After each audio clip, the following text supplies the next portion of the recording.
మనం ఈ కార్యక్రమాన్ని ముందుగా జయంతి జరుపుకుంటున్నటువంటి కీర్తిశేషులు రామూర్తి గారికి పూలమాలతో మనం కార్యక్రమాన్ని ప్రారంభించుకుందాం. Okay sir.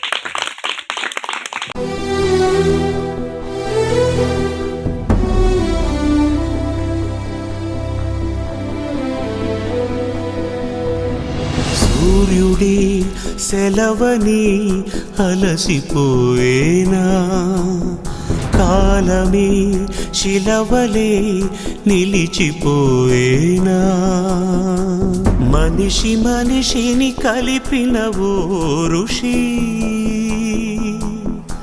భువిని చరితని నిలిపెను నీ కృషి.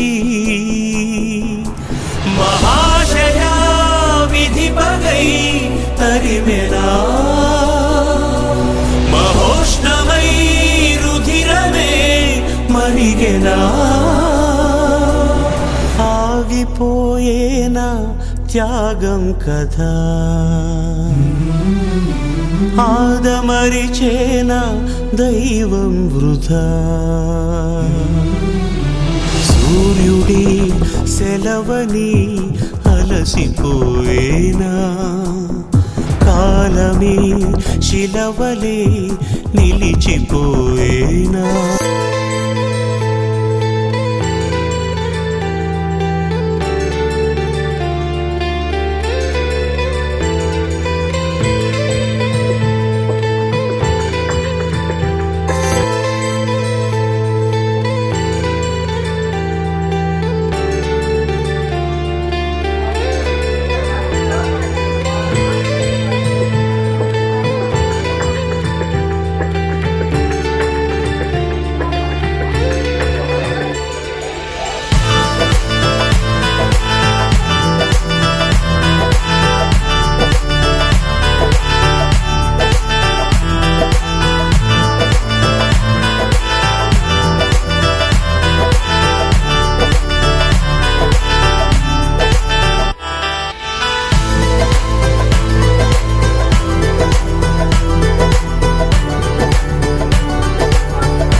ఈరోజు ఈ కార్యక్రమాన్ని నిర్వహిస్తున్నటువంటి నవీన్ గారికి అభినందనలు.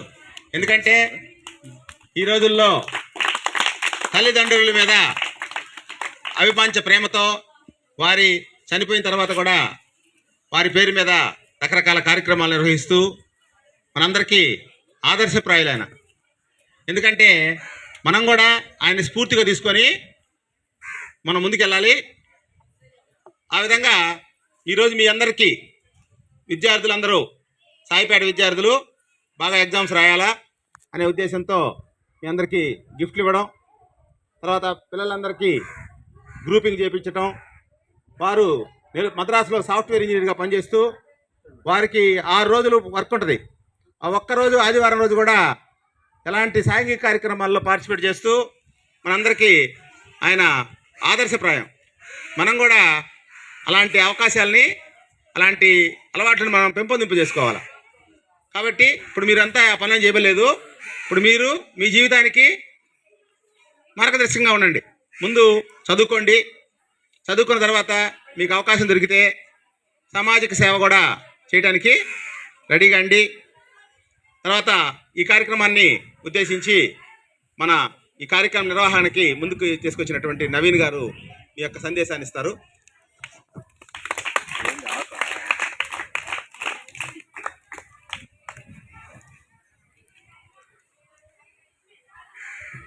వేదిక నరికిన పెద్దలకు, ప్రధానోపాధ్యాయులు రామ్మోహన్ రావు గారికి కృతజ్ఞతలు ఈ అవకాశం ఇచ్చినందుకు. ఇక్కడికి వచ్చిన పెద్దలకి నమస్కారాలు, పిల్లలకి నా దీవెనలు. ఈరోజు మా నాన్నగారి జయంతి సందర్భంగా మన హై స్కూల్లో బ్లడ్ గ్రూపింగ్ టెస్ట్ నిర్వహిస్తున్నాము. దీని ముఖ్య ఉద్దేశం ఏంటంటే మీరు మీ గ్రూప్ తెలుసుకోవాలి. ఎందుకంటే మన జీవితంలో రక్తం అనేది చాలా విలువైనది.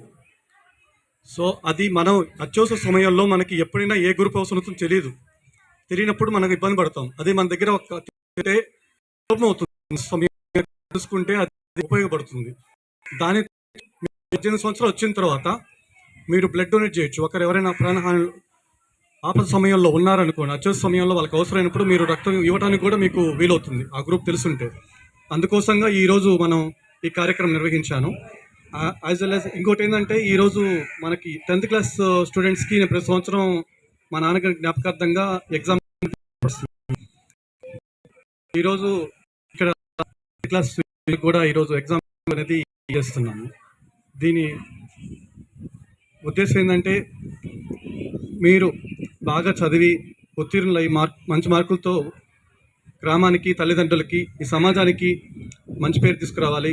మీ చదువు అయిన తర్వాత కూడా మీరు మంచిగా ఈ సమాజానికి ఉపయోగపడే విధంగా తయారవ్వాలని కోరుకుంటున్నాను. ధన్యవాదాలు తెలుపుకుంటున్నాను.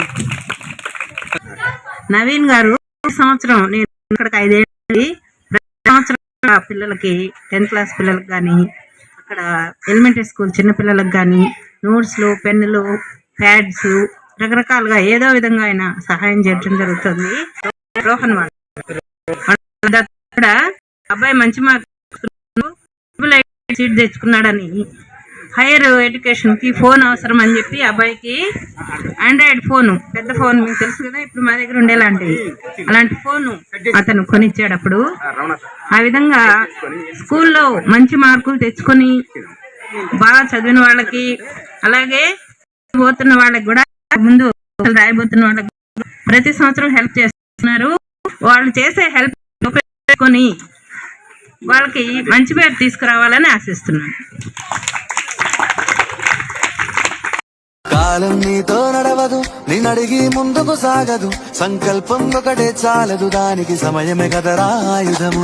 విజయం నేరుగా చేరదు, శ్రమ పడితే దక్కగా మారదు, నీ లక్ష్యం చేరే మార్గంలో ప్రతి సెకను విలువని తెలుసుకో.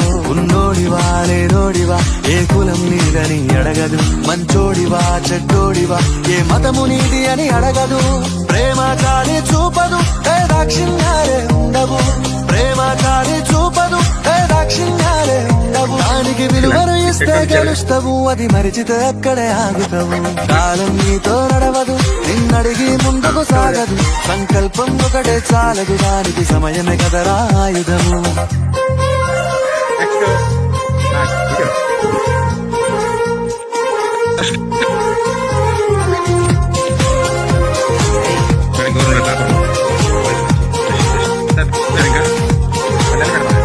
మనకున్న టైము సరిపోదు తమ్మి, జర జల్ది మేలుకోరో, సమయాన్ని చులకన చూసినవంటే ఓటమితో నిలిచినట్టే. మనకున్న టైము సరిపోదు తమ్మి, జర జల్ది మేలుకోరో, సమయాన్ని చులకన చూసినవంటే ఓటమితో నిలిచినట్టే. క్రమ పద్ధతి లేని జీవనం, కాలం విలువను మరిచిన, సమయాభావం తప్పది, అది లేదని చెప్పితే కుదరది. గెలిచిన వీరుడి మనసుని అడుగు, సమయం విలువేంటో గడిచిన నీ గత కాలాన్నడుగు కోల్పోయిందేంటో అది తెలుసుకొని ముందుకు పోతే విజయం నీ బానిసరా. కాలం నీతో నడవదు, నిన్నడిగి ముందుకు సాగదు, సంకల్పం ఒకటే చాలదు, దానికి సమయమే కదరా ఆయుధము. మీరు 10th ఇంటర్ ఇంజనీరింగ్ చదువుతారా, డిగ్రీ చదువుతారా, ఫస్ట్ ఇయర్ వరకు కొంచెం జాగ్రత్తగా తల్లిదండ్రులు చెప్పినట్టు మీ హార్మోనల్ సేవ్ అయితే ఇప్పటి నుంచి మీకు ఇంట్లో తెలుస్తుంటుంది. ప్రతి చిన్న మాటకి కోపం వస్తుంటుంది, నాదే నెగ్గాలి, నా మాటే నెగ్గాలి, మా పంతమే నెగ్గాలని ఏముంటాయో మీ హార్మోన్స్ మీ 10th క్లాస్లో ఉంటుంది. ఆ ప్యూబర్టీ ఏజ్ మీది కాబట్టి కొంచెం కంట్రోల్ చేసుకొని యోగా చేసుకోండి. Concentrate your life. ఈ 4 ఏళ్ళు మీరు మీ చేతుల్లో ఉంచుకుంటే మీ లైఫ్ని తర్వాత మీరు ఏదనుకుంటే అది అవుద్ది. చెడిపోవడానికి బాగుపడడానికి ఇక్కడి నుంచే స్టార్ట్ అవుద్ది. కాబట్టి మీరు చాలా సీరియస్గా అంటే అదేదో యుద్ధంలాగా చెయ్యకండి. మనసుతోటి మనసు పెట్టి మీ ఉపాధ్యాయులు ఏది చెప్తున్నారో అది బుర్రతోటి ఆలోచించేది, దాన్ని యాజ్ ఇట్ ఈజ్గా మక్కికి మక్కి అనకుండా మీకు ఎంత చదవగలుగుతారో దాన్ని చదివి అంతే క్లాస్గా రాయండి. ఏదొస్తే రాసిరండి. రాసిన తర్వాత చాలా టెన్షన్ ఎగ్జామ్ రాసి వచ్చామా అయిపోయిందా అంతే. దాని గురించి అస్సలు స్ట్రెస్ పడకండి. ఉపాధ్యాయులు ఏం నేర్పిస్తారో 100% మీకు చెప్పే ఉపాధ్యాయులందరూ అన్ని విషయాలు చెప్పుంటారు. అవన్నీ క్లారిటీగా వినండి. స్ట్రెస్ లేకుండా హ్యాపీగా రాసిరండి. ఇంటర్ కూడా అంతే స్ట్రెస్ లేకుండా రాయండి. జస్ట్ నేను చెప్పేదంటే సమాజంలో ఉండే లవ్, మీరు ఏదైతే సినిమా చూసి ఇంపాక్ట్ అవుతారో దానిని అది ఓన్లీ వచ్చే హార్మోనల్ మెటబాలిజం వల్ల వస్తుంది. దాన్ని అవాయిడ్ చేయండి. ఫోన్ని ఎంత తొందరగా అంటే ఉపయోగించుకోండి. మీ విజ్ఞానాన్ని, మీ క్వశ్చన్స్ని లేదా మీ డౌట్స్ని క్లారిఫై చేసుకోవడానికి ఎన్సైక్లోపీడియా లాగా ఉపయోగించుకోండి తప్ప మిగతా వాటిని 3 ఏళ్ళు దయచేసి దోచుకోండి. తర్వాత మీ లైఫ్ మీ చేతుల్లోనే ఉంటుంది. ముఖ్యంగా ఆడపిల్లలకి చెప్తున్నానమ్మా, మీ సంపాదన మీకుంటేనే మీ వ్యక్తిగతంగా మీ మర్యాద మీకు గౌరవం ఉంటుంది. ఇవాళ ఉన్నటువంటి ప్రస్తుత విషయాల్లో ఎవరైనా అమ్మాయి సంపాదిస్తేనే గౌరవం ఉంటుంది, లైఫ్ లీడ్ చేయగలుగుతారు. మీరు చదువరి లేదా విజ్ఞానవంతులైతేనే మీ కుటుంబం అంతా కూడా హ్యాపీగా ఉంటుంది. గుర్తుపెట్టుకోండి.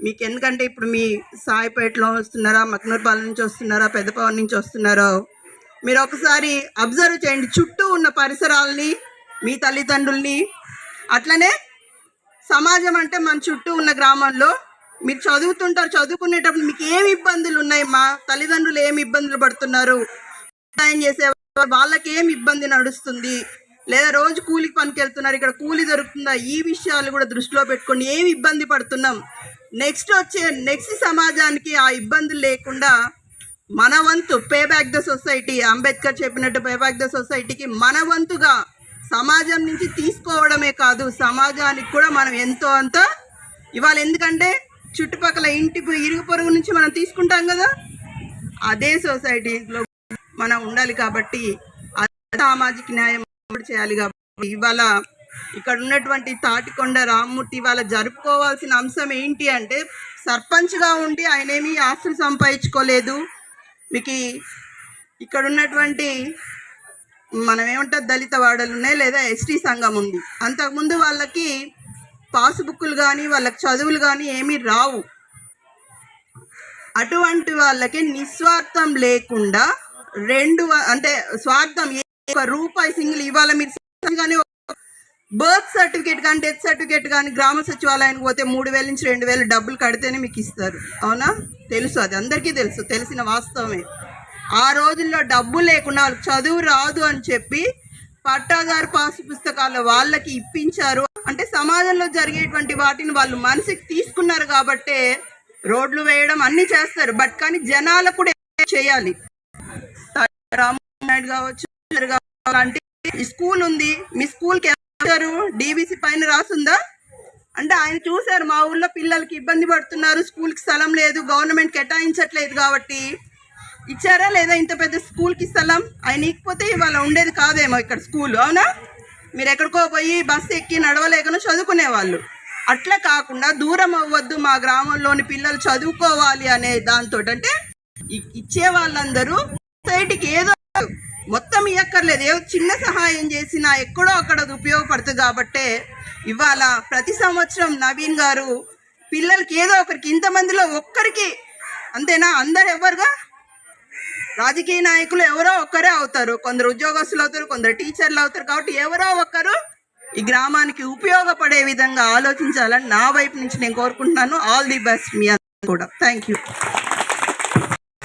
రాయపేట గ్రామంలోని హై స్కూల్ ఆవరణలో మన మాజీ గ్రామ సర్పంచ్ కీర్తిశేషులు నాటికొండ రామ్మూర్తి గారిది జన్మదినోత్సవం. ఆయన జన్మదినోత్సవం చేసుకోవడానికి అర్హత ఉండాలి. వాళ్ళ కుమారుడు ప్రవీణ్ గారు ఈయనేమో చెరువు సర్పంచుడు, ఆయనేమో లైఫ్ ఫౌండేషన్ సంస్థను పెట్టి అందరికీ రక్తదానం చేయాలి. రక్తదానం అనేది అవగాహన కల్పించి ఏ ప్రాంతంలో ఉన్నా ఎక్కడున్నా కూడా మనం ప్రాణంతో బతికించాలంటే రక్తదానం అనేది అవసరం. కాబట్టి దాతల్ని మోటివేట్ చేసి పంపిస్తుంటాడు. వాళ్ళ నాన్నగారు ఒక చరిత్ర లేని వ్యక్తి కాదు. ఆయన ఈ గ్రామానికి గ్రామ సర్పంచ్గా, నిజాయితీపరుడుగా, నాయకత్వ లక్షణాలు కలిగి, దాతృత్వం కలిగి సొసైటీ ప్రెసిడెంట్గా పనిచేసిన వ్యక్తి. కాబట్టి కుమారులు వాళ్ళ తండ్రి జ్ఞాపకార్థంగా ఒక మంచి కార్యక్రమం చేయాలని నిర్ణయించుకున్నారు. ఈ కార్యక్రమానికి హై స్కూల్ ప్రధానోపాధ్యాయులు రామ్మోహన్ రావు గారికి, అదేవిధంగా మన సామాజిక కార్యకర్త అయిన అరుణ మేడం గారికి, గ్రామ పెద్దలు అనసూయ మేడం గారికి, మా మిత్రులు ఈ పాఠశాల పూర్వపు పేరెంట్స్ కమిటీ అధ్యక్షులు శ్రీనివాసులు గారికి, మరి ఇతర ఉపాధ్యాయులకి, మన సీనియర్ ఉపాధ్యాయులు మేడం గారికి, ఉపాధ్యాయులందరికీ నమస్కారం. నేను 2 ముక్కలు మాట్లాడి ముగిస్తాను. ఈరోజు నవీన్ గారు మీ పాఠశాలలో పెట్టడం ఉద్దేశం ఏంటంటే, చిన్నారులు అంటే ఖచ్చితంగా భావి భారత పౌరులు, మీరు కాబోయే పౌరులు, సమాజంలోకి రాబోతున్నప్పుడు మీకు నాయకత్వ లక్షణాలు అంటే లీడర్షిప్ ఉండాలి, సామాజిక స్పృహ ఉండాలి. ఆటపాటలతో పాటు ఉన్నత విద్యను అభ్యసించడానికి ఎక్కడ కూడా డ్రాప్అవుట్ ఉండకూడదు. హై స్కూల్ నుంచి మానేస్తే మిమ్మల్ని బాల కార్మికులు అంటారు. బాల కార్మికులు అయిపోయిన తర్వాత ఏం చేస్తారు? ఇళ్ళకాడ ఉంటే పెళ్లి చేయాలంటారు, బాల్య వివాహాలు చేస్తారు. అందుకని అలా కాకుండా భవిష్యత్తు చిన్నారులకి విద్యే ఉజ్వల భవిష్యత్తు. గ్రామీణ ప్రాంతంలో మీకున్న గొప్పతనం ఏంటంటే అమ్మా నాన్న చాలా గొప్పవాళ్ళు. మన నాన్న దేశానికి అన్నం పెడుతుంది గ్రామ సేవలో నివసిస్తున్న అన్నదాతలే. మన అమ్మా నాన్న వ్యవసాయ పనులు చేసి పట్టణ ప్రాంతానికి, ప్రజానీకానికి ఆహార ధాన్యాలు కానీ, కూరగాయలు కానీ, పాలు కానీ, గొర్రెలు మాంసం, మేకల మాంసం కానీ, పాలు కానీ సమస్తం మానవాళి జీవించడానికి ఉపయోగమైన ఆహార ధాన్యాలను సప్లై చేస్తున్నారంటే మన అమ్మా నాన్న. అలాంటి త్యాగమూర్తుల బిడ్డలు మీరు. అలాంటి బిడ్డల తలరాతలు మారాలంటే తరగతి గదిలో మరి ఉపాధ్యాయులు రామ్మోహన్ రావు గారి నాయకత్వంలో ఈ హై స్కూల్ ఉపాధ్యాయులు కనుక సిన్సియర్గా, అంకిత భావంతో కనుక తీర్చిదిద్దితే ఖచ్చితంగా మీరు భవిష్యత్తులో గొప్పవాళ్ళకి తయారవుతారు. అందుకనే 10th క్లాస్ పిల్లకాయల వరకు నేను మెటీరియల్ ఇస్తానని చెప్పి ప్రవీణ్ వాళ్ళ అన్న నవీన్ గారు ముందుకు రావడం జరిగింది. ఎందుకోసం? మీరు కొనుక్కోలేరని కాదు, గవర్నమెంట్ ఇవ్వలేదని కాదు, ప్రోత్సాహంగా ఉండాలి. వాళ్ళకి వెన్నుదట్టి 4 మంచి మాటలు చెప్పాలి. ఎక్కడా కూడా బ్యాడ్ హ్యాబిట్స్ ఉండకూడదు, పిల్లకాయలు ఎక్కడా కూడా గుట్కాలు అవ్వకూడదు, చెడు సావాసాలు చేయకూడదు, మంచి ప్రవర్తనతో ఉండాలి. స్వామి వివేకానందుడు ఏం చెప్పినాడు? స్వామి వివేకానందుడు తెలుసుగా మీకు? ఆయన ఏం చెప్పినాడంటే, ఉక్కు నరాలు, ఇనప కండరాలు కలిగిన వజ్ర సంకల్పంతో ఆరోగ్యవంతని యువతను కనుక కాపాడుకుంటే దేశ ప్రగతిశీలు ఎవరైనా ఆ యువత నిర్వీర్యం కాకూడదు. ఇప్పుడు టౌన్లో పెద్ద పెద్ద చదువులు చదువుకునే వాళ్ళందరూ కూడా గంజాయి, బ్రౌన్ షుగరు, గుట్కాలు, మద్యం సేవించడం, ఇటు దుష్ఫలితాలు వస్తున్నాయి. యూత్ నిర్వీర్యం అయిపోతూ ఉంది. అందుకని నవీను చదువుకొని సాఫ్ట్వేర్ ఉద్యోగం చేసుకుంటూ ఎక్కడ ఆపదలో ఉన్న వాళ్ళకి రక్తదానం చేయాలి, వాళ్ళకి రక్తదానం అంటే తెలియపరచాలి, అవగాహన కల్పించాలి. మేము నవీను ఎక్కడో ఉద్యోగం చేస్తే దాతల సహకారం ద్వారా కరోనా పీరియడ్లో ప్రతిరోజు నిరుపేదలకి పని లేదు కాబట్టి, ఇళ్లలో నుంచి రాకూడదు కాబట్టి ఆయన స్పాన్సర్ చేస్తే కూరగాయలు, భోజనాలు, అరటిపళ్ళు రకరకాలుగా వలస కార్మికులు అంటే హైవే మీద పోతూ మూటలు కట్టుకొని అలాంటి వాళ్ళకి ఆపి ఇచ్చాం మేము. కాబట్టి మీరు కూడా ఈ స్కూల్ చదువుకున్న ప్రతి విద్యార్థి ఉన్నత స్థాయికి ఎదగాలి. ఈ పాఠశాల చదువుకున్న ప్రతి చిన్నారికి క్రమశిక్షణ ఉండాలి, నిజాయితీ ఉండాలి. మహాత్మా గాంధీ ఏం చెప్పాడు? మహాత్మా గాంధీకి ఉన్న ఆయుధం ఏంది? అహింసా మార్గం, సత్యమేవ జయతే. నేను నిజాయితీగా ఉంటాను, అబద్ధాలు ఆడను, విలువలతో జీవిస్తానని. ఆయన మహాత్మా గాంధీ దక్షిణాఫ్రికా పోతున్నప్పుడు వాళ్ళ అమ్మకి హామీ ఇస్తాడు. అమ్మ నేను దక్షిణాఫ్రికా పోతున్నాను, నన్ను సాగనంపాలంటే వాళ్ళ అమ్మాయి చెప్పింది, నువ్వు ఎక్కడా మాంసాహారం ముట్టుకోకూడదు, చెడు అలవాట్లు గురి కాకూడదని అమ్మకి మాట ఇచ్చి దక్షిణాఫ్రికా పోయి బారిస్టర్లా చేసి ఇంటికి వస్తూ ఉంటే అక్కడ ఎదురైన సమస్య ఏంటంటే దక్షిణాఫ్రికాలో వివక్షత ఉంది. నల్ల జాతి ప్రజలు, తెల్ల జాతి ప్రజలు వివక్ష ఉంది. అలాంటి వివక్ష లేని సమాజాన్ని ఇక్కడ కూడా ఆయన అంటరాంతరం ఉండకూడదు, అందరూ సమానంగా ఉండాలని కలగన్నాడు. కాబట్టి మీలాంటి విద్యార్థులు మంచి విలువలతో, సామాజిక స్పృహతో ఈ ఈ హై స్కూల్కి మంచి పేరు తేవాలి, అమ్మా నాన్నకి గౌరవం తేవాలి. నేను మా అమ్మ చేత నేను చివాట్లు తిన్నాను, చిన్న పొరపాటు చేశానని కాకుండా మంచి సైనికులుగా తయారయ్యి ఉన్నత విద్యను అభ్యసించి ఒక జీవితంలో ఒక స్థాయికి తీసుకొచ్చి పాఠశాల పేరు రావాలి, తల్లిదండ్రుల పేరు తేవాలని కోరుకుంటూ ఈ కార్యక్రమం ఏర్పాటు చేసిన